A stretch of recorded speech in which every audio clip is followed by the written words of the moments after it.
নমস্কার বন্ধুরা, সিরিয়ালের 7 কাহন চ্যানেলে আপনাদের স্বাগত জানাই।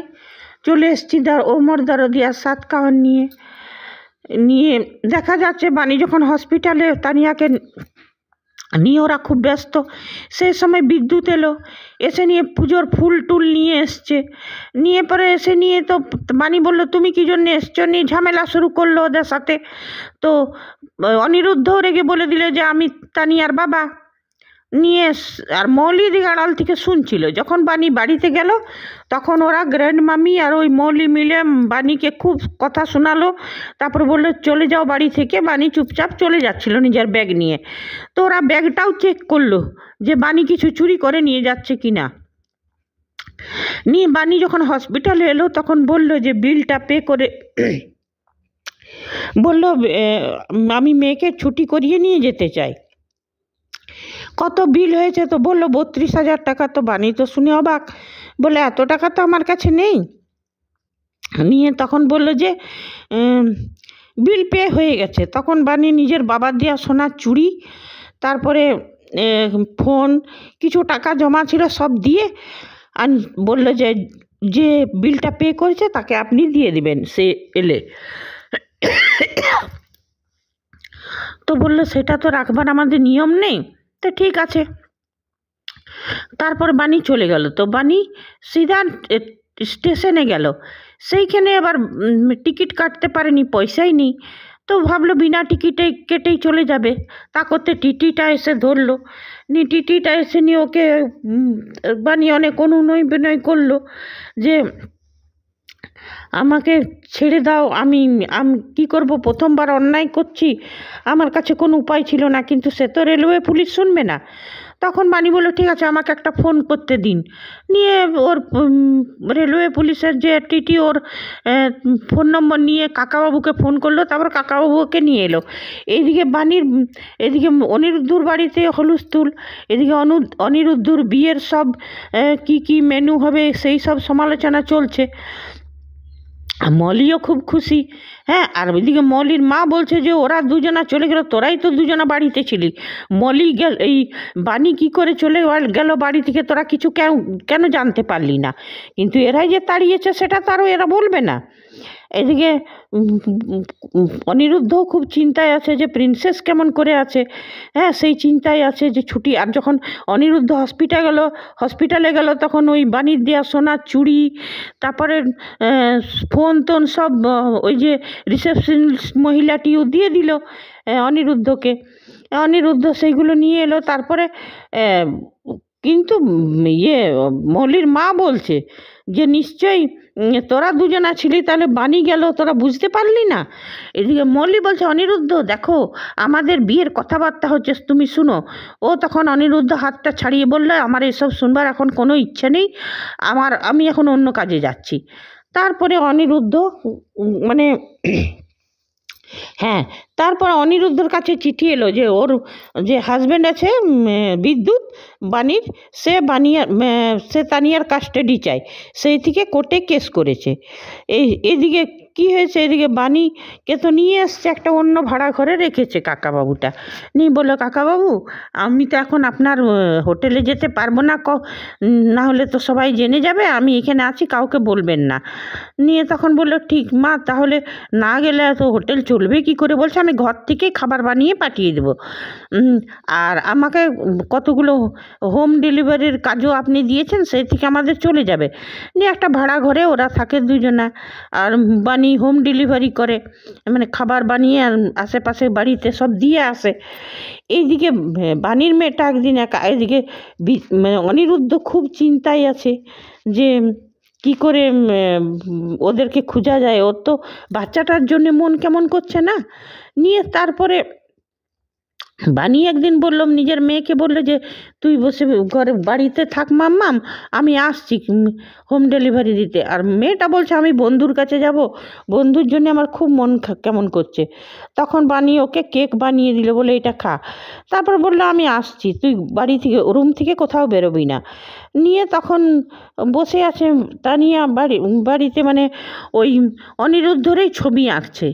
নিয়ে সেই সময় দেখা গেল অনিরুদ্ধের মতন কোট পরা একজন লোক।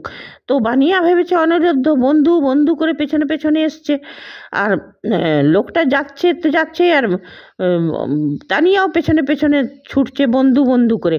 তারপর লোকটা মিলিয়ে গেল।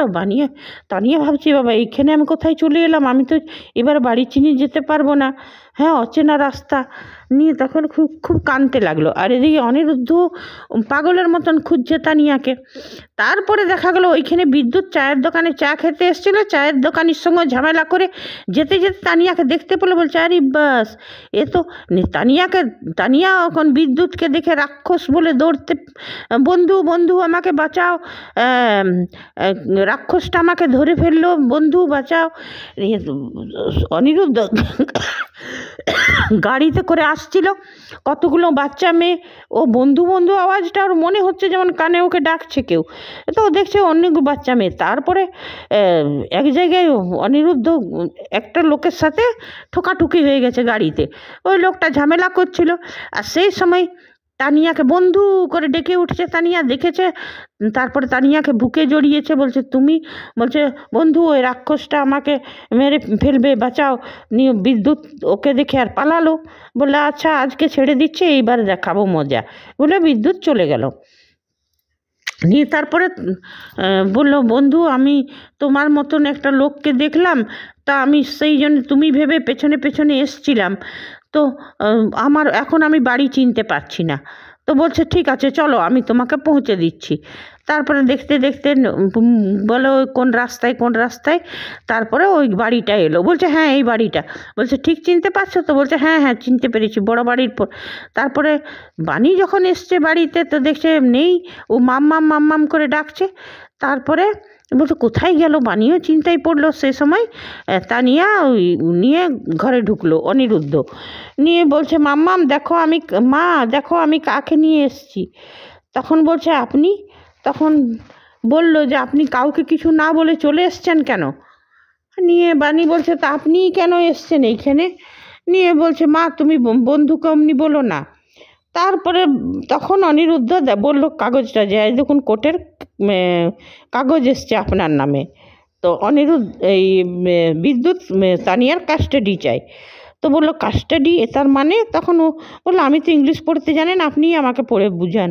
নিয়ে বুঝিয়ে দিল। তখন তো বানি তো বহুত মুশকিলে পড়লো, কাঁদতে লাগলো যে এবারে কী হবে। বলে কোনো চিন্তা করবেন না, আমি উকিল করব, প্রিন্সেসকে কিছুতেই যেতে দিব না। তারপর দেখা গেলো কোর্টরুমে ওইখানে বিদ্যুৎ বলছে দেখলি তো আমার সাথে পাঙ্গা নিলি, দেখ তোকে আমি কোর্ট তক করতে নেব, মেয়েকে তো আমি নেবই। তারপরে কোর্টেও নানা রকম মিথ্যে কথা বানিয়ে বলতে লাগলো।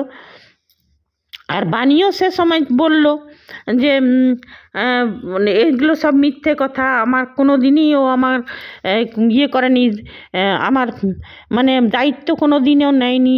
ও আমার পেটে থাকতে মেয়ে পালিয়ে এসেছিলো পাওনাদারদের কাছে। আমি কাজ রোজগার করতাম, আমার পয়সায় বসে বসে মদ খেত, অনেক ধার দেনা ছিল। তারপরে এইখানে শহরে এসে বিয়ে করেছে। হ্যাঁ তারপরে উকিলটা বলছে শাঁকা সিঁদুর কোনো স্ত্রী কেন, ও একজন আদর্শ স্বামী বিদ্যুৎ, শাঁকা সিঁদুর কেন খুলে দিয়েছে শহরে এসে। তখন বানি বলল যে আমি যে দেখলাম ওর দ্বিতীয় স্ত্রী আছে, ও বিয়ে করেছে, সেই জন্যে শাঁখা সিঁদুর খুলে দিয়েছি আমি। তারপরে কিছুতেই আর মানে তখন বানির উকিল বলল যে আপনি যদি আদর্শ বাবা আদর্শ স্বামী, তাহলে বলুন তো আপনাদের বিয়ে কোন তারিখে হয়েছিল? বিদ্যুৎ বলতে পারলো না। বলছে ঠিক আছে সেটা না বলেন, আপনার মেয়ের জন্ম তারিখটা বলুন। নিয়ে তখনও বিদ্যুৎ বলতেই পারছে না। তখন বলছে এই দেখুন। তারপরে হঠাৎ ওর মনে পড়লো, তখন বলল কেন কি বিদ্যুৎ এটা ওর মায়ের কাছ থেকে শুনে রেখেছিল। নিয়ে যেই হোক, আর এদিকে বানির নামে অনেক কাদা ছেটাছেটি করতে লাগলো, আর এদিকে মৌলি আর ওর গ্র্যান্ড মামিও পেছনে বসে সব শুনছে। আর তারপরে এটাও দেখালো যে স্কুলের ফর্মে বাবার জায়গাতে অনিরুদ্ধ সাইন করেছে, সেইগুলোও দেখালো। কিন্তু বানি কেঁদেই যাচ্ছে, বলছে জজ সাহেব আমার মেয়েকে আলাদা করবেন না, আমার মেয়ে ছাড়া কেউ নেই, আমি মেয়ে ছাড়া বাঁচতে পারবো না। আর বানির উপর নানা রকম অ্যালিগেশন আনলো। আর বানির বিদ্যুতের উকিল, আর বানির উকিলও মানে যথাসাধ্য চেষ্টা করলো। তারপরে বানির উকিল লাস্টে যখন কোর্ট বললো আজ মুলতবি, অন্য রায় ঘোষণা পরে হবে, তখন বললো দুটো প্রমাণ চাই, একটা বিদ্যুতের বিয়ের আর গ্রামের ওই যে এবারে ওই পাওনাদার মানে ওই সব দুটো প্রমাণ চাই। বিদ্যুৎ সেই কথাগুলো শুনে নিল। এইবারে আগামী এপিসোডে দেখবো যে বাণী আর অনিরুদ্ধ গেছে গ্রামে কিছু প্রমাণ আনতে, মানে ওদের যে বিয়ে হয়েছিল, ও যে ছেড়ে চলে এসেছিলো কোনো তা করতে এক গাদা পাওনাদারকে বিদ্যুৎ ঠেলে দিয়েছে বাণীর দিকে যে টাকা দে। তো বাণী বলছে আমি তো টাকা নিইনি তোমাদের কাছে, আমি কেন দেবো? নিয়ে বলছে না তোকেই দিতে পারে। এই বিদ্যুৎ আড়াল থেকে সব ক্যামেরাম্যানের ছবি নিয়ে তুলছিল, নিয়ে একজনা ধাক্কা মেরে দিল, মানে ওগুলো সব প্রিপেড করা ছিল, ওগুলো সব বিদ্যুতেরই প্ল্যান ছিল। একটা পাওনাদার ধাক্কা মেরে দিল, অনিরুদ্ধকে ধরলো, তারপরে হয়তো এটা নিয়েও ব্যভিচারের দেখাবে, কিন্তু দেখা যাক শেষমেশ জিত কারেই হয়। আর যদি এটা জিত বিদ্যুতের হয়ে যায় তবে জানবো সিরিয়ালটা বহুত খারাপ। আর এইখানে বাণীর চরিত্রটা খুবই ইরিটেটিং চরিত্র। এইখানে হিরোইনদেরকে এমনিভাবে থাকলে হবে না। যখন বাণী দেখেছিল যে বিদ্যুৎ শহরে এসে বিয়ে করেছে, বাণীর এত অত্যাচারিতা হয়েছে, তারপরেও বাণী ওর নামে কেস করেনি। কিসের জন্য কেস করেনি বাণী? তারপর কোনো পুলিশের কোনো থানার সাহায্য নেয়নি। তারপরে বাণী তারপরেও কী করে বুঝতে পারলো যে বিদ্যুৎ ওকে এমনিই ছেড়ে দিবে, এই শহরে টিকতে দিবে, তানিয়ার উপরে পড়লো। হ্যাঁ, তখন বাণীর হোশ এসছে। কাকাটাকে মারপিট করছিল যখন, তখন অনিরুদ্ধর ঘরে এসে বিদ্যুৎ চোটপাট করতো, তখনও বাণীর কিছু না। হ্যাঁ, তো বাণীর এগুলো লিগ্যাল অ্যাকশন নেওয়া উচিত ছিল। এইখানে আমি বলতে চাই ঠিক আছে, সব ঠিক আছে, কিন্তু মেকার্সরা যেমন লিড ক্যারেক্টার বাণীকে একটু স্ট্রং বানাক, এমনি না। বাণী যেমন একদম ডেটে মোকাবিলা করে বিদ্যুতের মতন, তবে সিরিয়ালটা ভালো হবে। ঠিক আছে বন্ধুরা, আজ এতটাই। আগামী পর্বে দেখতে পাবো যে কি হচ্ছে, বাণী মেয়ের কাস্টাডি পাচ্ছে কি না, আর বিদ্যুতের প্রমাণগুলো কি কোর্টে স্বীকার হবে কি না, আর সেইগুলো বাণীর উকিল ভুল প্রমাণ করতে পারবেন কি না, সেটাও দেখার। ঠিক আছে, যদি আপনারা আমার সাথে সহমত থাকেন তো কমেন্ট করবেন, না থাকেন তাও কমেন্ট করবেন, লাইক করবেন, সাবস্ক্রাইব করবেন। ধন্যবাদ, বাই।